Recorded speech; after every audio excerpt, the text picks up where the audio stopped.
Hello guys, आज हम explain करने वाले हैं बैटल थ्रू द हेवेंस का सीजन 1। एपिसोड की शुरुआत में हम एक व्यक्ति को देखते हैं जो अपने दो डिसाइबल्स लड़ते हुए और बचते भागते नजर आते हैं। ये दो डिसाइबल काफी स्ट्रांग हैं जो कि उस व्यक्ति को टक्कर दे रहे हैं और वह व्यक्ति भी उन दो डिसाइबल्स लड़ता है।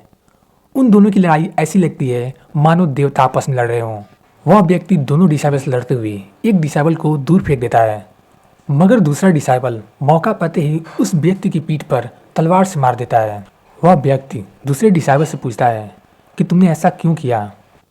उस व्यक्ति की बात सुनकर वह डिसाइबल बोलता है कि आपने हमें फ्लेम मंत्रा क्यों नहीं पकड़ाया। वह व्यक्ति उस डिसाइबल से कहता है कि मैंने हमेशा तुम्हें अपनी बेटी की तरह पाला, तुमने सिर्फ एक स्किल के लिए मुझे धोखा दे दिया। वह डिसाइबल बोलता है, धोखा तो आपने मुझे दिया है उस स्किल को मुझसे दूर रखकर। अगर आप ऐसा ना किए होते तो आज मैं बहुत ताकतवर हो चुका होता। आप इसी के लायक हैं। और वह व्यक्ति नीचे पहाड़ी में गिर जाता है। वहीं दूसरी तरफ कुछ साल बाद हमें ध्रुव शौर्य की कहानी दिखाई जाती है कि कैसे 11 साल का लड़का जीनियस हुआ करता था, लेकिन 11 साल के बाद उसकी शक्ति स्तंभ की सितारे कम होते गए और कैसे लूजर बन गया। कैसे 11 साल पहले सभी लोग उसे शिरोमणि के नाम से जानते थे, लेकिन लोग उसे दल का कचरा पुकारते थे। दूसरी तरफ हम ध्रुव शौर्य को देखते हैं जो कि अपने महल के बाहर खड़ा था, जहां उसे यहाँ कुछ लोग अंदर बात करते हुए दिखते हैं कि ध्रुव शौर्य कितना बड़ा लूजर हो गया है। यह लोग और कोई नहीं बल्कि उसी के दल के बुजुर्ग थे। वो लोग उसके पिता से कह रहे थे कि ध्रुव शौर्य के ऊपर हम और ज्यादा पैसा नहीं खर्च कर सकते हैं और उसके लिए कोई और पिल्स नहीं आएंगी। दल के बुजुर्ग ये भी कह रहे थे कि अगर ध्रुव शौर्य 1 साल के अंदर स्ट्रांग नहीं हुआ तो हम उसे ट्रेनिंग देना भी बंद कर देंगे। वहीं ध्रुव इन सारी बातों को सुनकर गुस्से में आ जाता है और अपने कमरे में जाकर ट्रेनिंग करने लगता है कि शायद उसकी शक्तियाँ फिर से वापस आ जाएं। लेकिन ध्रुव अपने शून्य रैंक के सितारे को एक भी हासिल नहीं कर पाता है। वह काफी ज्यादा मायूस हो जाता है कि शायद मेरे अब सितारे नहीं बढ़ेंगे और मैं शून्य रैंक पर ही रहूंगा। तभी उसे खबर मिलती है कि यंग लेडी उससे मिलने आई है। ये लड़की लारा जियान है जो कि ओहान साम्राज्य के अंबर दल की अगली लीडर थी। तभी ध्रुव महल के अंदर आता है और उसके पिता उसे बैठने के लिए कहते हैं, लेकिन दल के बुजुर्ग उसके बैठने के लिए कोई भी अरेंजमेंट नहीं किए थे और उसका मजाक बनकर आ जाता है। लेकिन ईरा अपने पास बुलाकर बैठा लेती है। फिर लारा जियान ध्रुव शौर्य के पिता के सामने जाकर बाव डाउन करती है। फिर ध्रुव शौर्य के पिता अरिंद्र शौर्य लारा जियान के पिता और उनके परिवार के हाल चाल पूछते हैं। फिर लारा जियान अपने दल के एक बुजुर्ग को बुलाती है और अरिंद्र शौर्य से मिलाती है। वो बुजुर्ग अरिंद्र शौर्य के सामने बाव डाउन करते हुए कहता है, मैं आपसे एक बात कहने आया हूँ।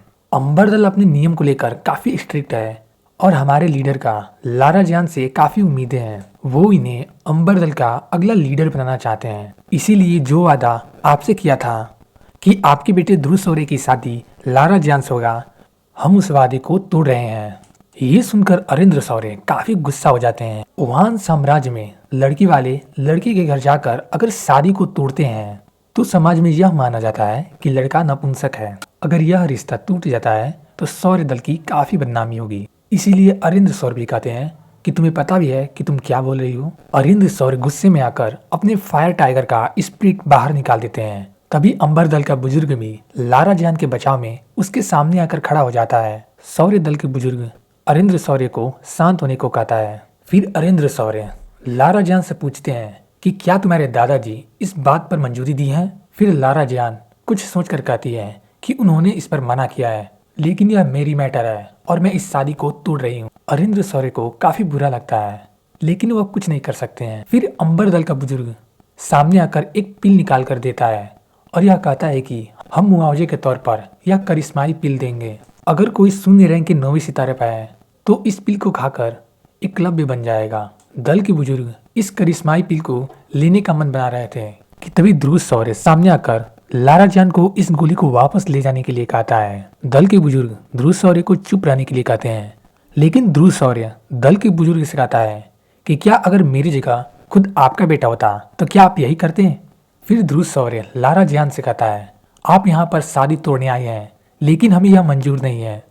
यह रिश्ता मास्टर्स ने फिक्स किया था और इस रिश्ते को तोड़ने का अधिकार केवल मास्टर्स के पास है। अगर हमने इस रिश्ते को तोड़ने की कोशिश की तो यह पूर्वजों का अनादर होगा और मुझे आशा है कि तुम्हारे अंदर इतनी समझ और संस्कार होंगे कि तुम पूर्वजों की अनादर ना करो। लारा जान को काफी गुस्सा आ जाता है और वह ध्रुव शौर्य से कहती है, मैं तुम्हें 3 पिल्स दूंगी, 3 करिश्माई पिल्स, और तुम्हें अंबर दल में ट्रेनिंग भी दिया जाएगा। लेकिन ध्रुव शौर्य नहीं मानता है। फिर लारा जान एक सल्यूशन निकालती है और कहती है, ठीक है, मैं यह रिश्ता नहीं तोड़ रही हूँ, लेकिन 3 साल बाद मेरे और तुम्हारे बीच युद्ध होगा। अगर उस युद्ध में तुम जीते तो मैं तुम्हारी दासी तक बनने को तैयार हूँ, लेकिन अगर उस युद्ध में मैं जीती तो तुमको हमेशा के लिए इस रिश्ते से पीछे हटना पड़ेगा। ये सुनकर सारे लोग काफी उदास हो जाते हैं, लेकिन ध्रुव शौर्य को काफी गुस्सा आ रहा था। तभी अरेंद्र शौर्य आगे आते हुए लारा जान से कहते हैं कि तुम्हें मेरे बेटे की हालत अच्छे से पता है और तुम मेरे बेटे का मजाक उड़ाने के लिए लड़ने के लिए कहा है।